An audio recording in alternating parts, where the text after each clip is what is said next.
Tea கடை kitchen சொந்தங்களுக்கு வணக்கம். இன்னைக்கு ஈவினிங் டைம்ல சாப்பிட்ற மாதிரி ஒரு சூப்பரான ஸ்நாக்ஸ் தான் செய்ய போகிறோம். சாயந்தர நேரங்களில் உங்கள் வீட்டில் இருக்கிறவங்களுக்கு ஏதாவது ஒரு ஸ்நாக்ஸ் செய்யணும்னு நினச்சிங்கன்னா இந்த மாதிரி செஞ்சு கொடுங்க. இது உங்களுக்கு ரொம்ப ஈஸியானது மட்டும் இல்லை, வீட்டில் இருக்கிற பொருட்களே போதுமானது. இந்த இனிப்பு போண்டாவுக்கு என்னென்ன பொருட்கள் சேர்க்கணும், எப்படி பக்குவமாக ரெடி பண்ணணும் அப்படிங்கிறத பார்க்குறதுக்கு முன்னாடி இந்த வீடியோவுக்கு ஒரே ஒரு லைக்கை மட்டும் போட்டு விட்டுருங்க. வணக்கம். இன்னைக்கு நம்ம டீ கடை கிச்சனில் வாழைப்பழத்தை வச்சு ஒரு ஸ்வீட் ஸ்நாக்ஸ் செய்ய போகிறோம். அது என்னென்னா வாழைப்பழம் போண்டா. அதுக்கு இன்றைக்கி வாழைப்பழம் நம்ம 8 வாழைப்பழம் எடுத்திருக்கோம். இந்த மாதிரி சின்ன சைஸில் 8 வாழைப்பழம். இந்த வாழைப்பழம் இது நம்ம பகுதியில் கற்பூரவள்ளிம்பாங்க, ராஜாராணிம்பாங்க. அதாவது தோல் நல்லா கருத்துரும், நல்லா இருக்க கருத்துரும். பழம் நல்லா தேனாக இனிக்கும், நல்லா அருமையாக இருக்கும். அந்த பழம் தான் இன்றைக்கி நம்ம 8 பழம் எடுத்திருக்கோம், இந்த மாதிரி சின்ன சைஸில். இப்போ 8 பழத்தை நம்ம உரித்து ஒரு பவுலில் சேர்த்துக்கலாம். பழம் நல்லா கனிஞ்சிருக்கணும், அதாவது ரொம்பையும் கனிஞ்சிருக்கக்கூடாது, ஆனால் நல்லா நசுக்கிற அளவுக்கு கனிஞ்சிருக்கணும். அந்த பழத்தை எல்லாத்தையுமே உரித்து பவுலில் சேர்த்துடலாம்.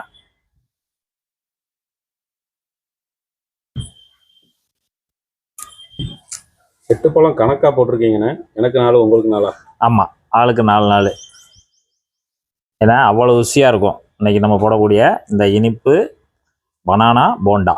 இந்த அளவுக்கு அவ்வளோ ருசியாக இருக்கும். இப்போ இந்த பனானா போண்டா உங்களுக்கு பிடித்தமான இதயம் கனிந்தவர்களுக்கு இந்த பனானா போண்டா செஞ்சு கொடுங்க, அப்படியே உருகிடுவாங்க உங்ககிட்ட. அந்த அளவுக்கு சுவையும் டேஸ்ட் நல்லா இருக்கும். இப்போ நம்ம 8ஐயும் உரிச்சு உள்ளே சேர்த்தாச்சு. இது எல்லாத்தையுமே நல்லா மசிச்சுக்கிறணும். பழத்தை நல்லா மசிச்சுக்கங்க.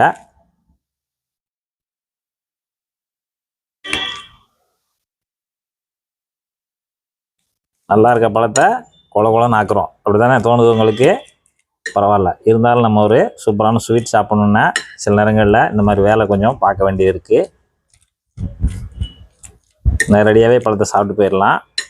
இருந்தாலும் நம்ம ஒரு இனிப்பு போண்டாவா செஞ்சு சாப்பிட்ணும்னா இந்த மாதிரி கொஞ்சம் அதை வாழைப்பழத்தை கொஞ்சம் இந்த மாதிரி நசுக்கிட்டு ஆகணும். அந்த மாதிரி எல்லாத்தையுமே நல்லா கொலன்னு நசுக்கி கொடுத்துடணும். வாழைப்பழம் இப்போ நம்ம இன்றைக்கி இந்த வாழைப்பழம் எடுத்துருக்கோம். நீங்கள் பச்சை பழத்தை தவிர்த்து மிச்சம் எந்த வாழைப்பழம்னாலும் எடுத்துக்கோங்க. பச்சை பழம் அது நம்ம நசுக்கின உடனே உடனே கருப்பாயிரும், கொஞ்சம் தண்ணியாகவும் ஆயிரும். அதனால் பச்சை பழத்தை தவிர்த்துட்டு நீங்கள் இந்த மாதிரி நாட்டுப்பழம், இந்த மாதிரி பழம் எடுத்து சேர்த்துக்கலாம். நசுக்கியாச்சு இந்த அளவுக்கு. இப்போ நம்ம இதுக்கு சேர்மான பொருள் சேர்க்க போகிறோம். மாவு, இது கோதுமை மாவு. மெஷர்மெண்ட்டில் 1 கப்பு கோதுமை மாவு எடுத்து நல்லா சலிச்சுட்டு வச்சுருக்கேன். சலிச்ச மாவை இதில் சேர்த்துடலாம்.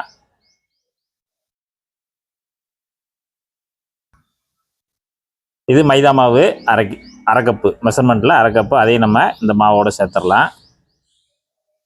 மைதா மாவு உங்களுக்கு பிடிக்கும்னா சேர்த்துக்கங்க, இல்லைன்னா அதை நீங்கள் தவிர்த்துடலாம். ஏன்னா வழக்கமாக அந்த மைதா மாவு சேர்த்து தான் அதில் கொஞ்சம் பண்ணுவாங்க, அதனால் நம்ம கொஞ்சம் சேர்த்துருக்கோம். இப்போ நம்ம பச்சரிசி மாவு எடுத்துருக்கோம். பச்சரிசி மாவுன்னா பாக்கெட் மாவு கிடையாது.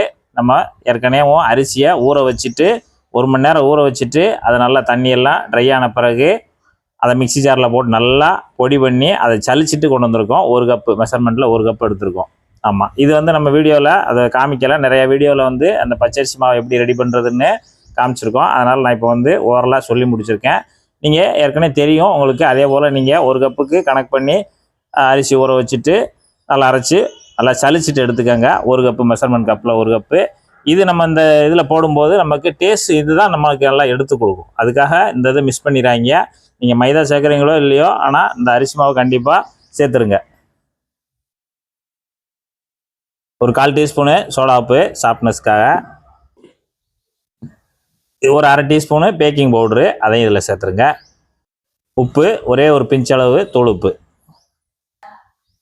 ஏலக்காய் பொடி ஒரு அரை டீஸ்பூனு.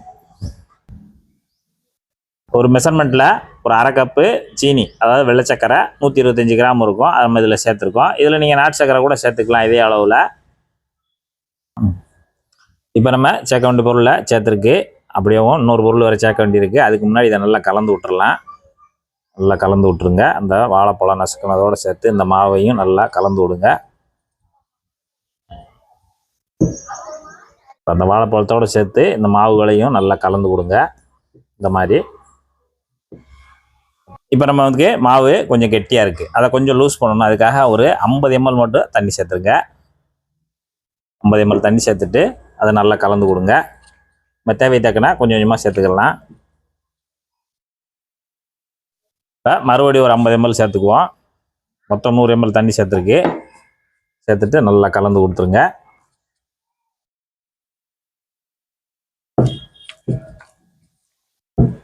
இப்போ நல்லா 100 ml தண்ணி சேர்த்து இந்த மாதிரி நல்லா கலந்துக்கங்க. ரொம்பையும் தண்ணியாக இருந்துடக்கூடாது. இந்த அளவுக்கு நல்லா கெட்டியாக இருக்கணும். நம்ம எடுத்து போடுற அளவுக்கு இதுதான் சரியான பக்குவம். பார்த்தீங்கன்னா இந்த அளவுக்கு இருக்கணும்.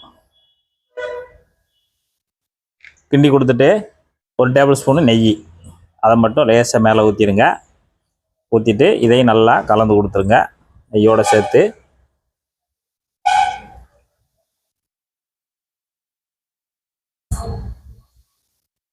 அவ்வளோதான், கலந்து கொடுத்தாச்சு.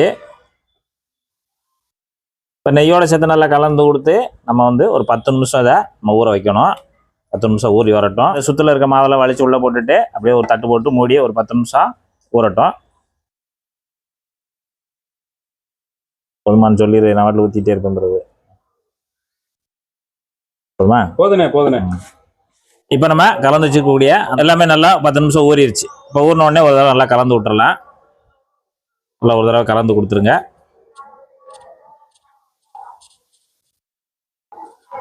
இந்த அளவுக்கு நல்லா ஒரு தடவை நல்லா கலந்து கொடுத்துருங்க. இப்போ நம்ம மாவு ரெடியாக இருக்குது. இப்போ எண்ணெய் வந்து நல்லா சின்ன சின்ன போண்டாவாக தான் போட போகிறோம். அதுக்கு தக்கன எண்ணெய் நீங்கள் ஊற்றிக்கோங்க. நான் சன்ஃப்ளவர் ஆயில் தான் ஊற்றிருக்கேன். எப்பயுமே பொதுவாக நம்ம இனிப்பு சுடும்போது ஃப்ரெஷ்ஷான எண்ணெய் தான் ஊற்றணும். ஆமாம், ஏற்கனவே பயன்படுத்துகிற எண்ணெய் ஊற்றக்கூடாது. எண்ணெயோட சூடு பார்த்தீங்கன்னா மீடியமாக இருக்கணும். எப்பயுமே மீடியமாக ஒன்று போல் இருக்கணும். சூடு எந்த அளவுக்கும் அதிகமாகிட வேண்டாம். இப்போ நம்ம எடுத்து போட போகிறோம். தண்ணியில் கையை நனைச்சிக்கோங்க. நனைச்சிட்டு அப்படி லைட்டாக அப்படி எடுங்க. எடுத்துட்டு அப்படியே பக்கத்தில் எண்ணெய் பக்கத்தில் கொண்டு வாங்க. அப்படியே கும்மலை போட்டுருங்க. அப்படியே எடுங்க. போண்டா ஸ்டைல் தான். அப்படி எடுத்துட்டு அப்படியே இறக்கிடுங்க மெதுவாக. அப்படி எடுத்துட்டு லேசாக அப்படி ஒரு அணைப்பை அணைச்சிட்டு அப்படியே உருண்டையாக எடுத்து அப்படி மெதுவாக அப்படி இறக்கிடுங்க எண்ணெயில். அவ்வளோதான், ஒன்று போல் இறக்கிடுங்க. அந்த மிதமான சூடு மீடியமான சூட்லேயும் அது நல்லா வெந்து வரட்டும். இப்போ நம்ம போட்டு ஒரு நிமிஷம் ஆச்சு. ஒரு நிமிஷம் ஆனோடனே இந்த மாதிரி ஜல்லிக்கரண்டியை போட்டு லேசாக புரட்டி விடுங்க. ஜல்லிக்கரண்டியை வச்சு எடுத்து விடுங்க.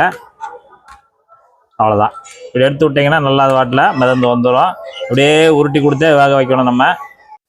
இப்போ எல்லா பக்கமும் நல்லா வெந்து வரணும். அதுக்காக நம்ம அடிக்கடி இந்த மாதிரி கரண்டியை வச்சு அப்படியே சுற்றி சுற்றி விடணும். எண்ணெய் அப்படி சுற்றி சுற்றி விட்டோம்னா அது நல்லா எல்லா பக்கமும் வெந்து வந்துடும். இப்போ நம்ம உள்ளே போட்டு ஒரு 3 நிமிஷம் ஆச்சு. அது நல்லா வெந்துக்கிட்டு இருக்கு. இந்த மாதிரி நல்லா கலந்து விட்டு வெந்துக்கிட்டு இருக்கு. இப்போ நமக்கு எண்ணெயில் போட்டு ஒரு 5 நிமிஷம் நல்லா வெந்து வந்துருச்சு. இந்த அளவுக்கு லைட்டாக அந்த பபுள்ஸ் லைட்டாக இருக்க தான் செய்யும். இருந்தாலும் நம்ம எடுத்துடலாம். இந்த அளவுக்கு ப்ரௌன் ஆனோடனே எடுத்துடலாம். நம்மளோட வாழைப்பழ இனிப்பு போண்டா ரெடி. சூப்பராக தயாராகிருக்கு. பார்த்தீங்கன்னா நல்லா நைஸாக உள்ள வரைக்கும் நல்லா வெந்து அருமையாக தயாராகிருக்கு. டேவும் நல்லா உள்ள வரைக்கும் வந்து அருமையாக இருக்குது.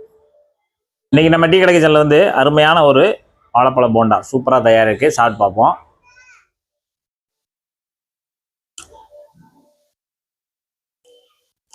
ஒரு ஈஸியான மெத்தடில் ஒரு சுவையான பண்டம், ஒரு இனிப்பு பண்டம். அந்த நெய் சேர்த்து பார்த்தீங்களா, அந்த நெய் சேர்த்து நம்ம கிண்டும் போது அப்படி எடுத்து போடும்போது நமக்கு அந்த சவ்வு மாதிரி வராமல் அப்படி எடுத்து அப்படி நைஸாக உள்ள இறக்குறதுக்கு நல்ல வாய்ப்பாக அந்த நெய் நமக்கு டேஸ்ட்டையும் கொடுக்கு, அந்த ஒரு வேலையும் செய்யுது. ரசித்திருங்கள், பசித்திருங்கள், ருசித்திருங்கள். டீ கடை கிச்சனை எதிர்பார்த்திருங்கள். நாளை மீண்டும் 11 மணிக்கு சந்திப்போம். நன்றி, வணக்கம்.